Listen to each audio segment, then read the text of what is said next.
আজকে আমাদের বাড়িতে আসবে বোন তারা, সেই জন্য এখানে রান্নার আয়োজনগুলো তোড়জোড় শুরু হয়ে গেছে। আর এখানে ভালো সবগুলি আয়োজন রেখেছে।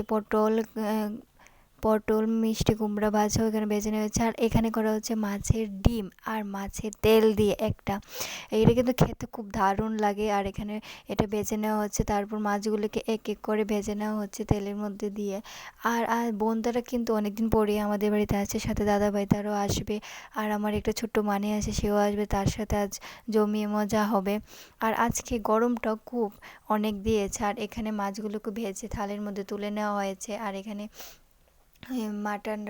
মাটনের জন্য ম্যারিনেট করার জন্য সব আয়োজন করে রেখেছে। আর এখানে মাটনটা ম্যারিনেট করে ভালোভাবে, মাটনটা আগে আমরা 1 ঘন্টা আগে মাটনটা ম্যারিনেট করে রেখে দিয়েছিলাম। আর এখানে পেঁয়াজগুলোকে ভালোভাবে কষিয়ে নেওয়া হচ্ছে কড়াইয়ের মধ্যে।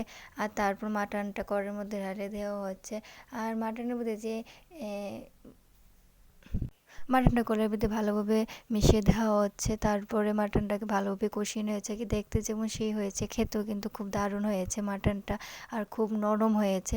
অনেকে বলে প্রেসার কুকার না দিলে মাটন সেদ্ধ না, কিন্তু কড়াইয়ের মধ্যে মাটনটা খুব ভালোভাবেই সেদ্ধ হয়েছে। আর খেতেও খুব টেস্টি হয়েছে। আর এখানে নিরামিষের জন্য সয়াবিন আর পনির তরকারিটা রেখে দেওয়া হয়েছে।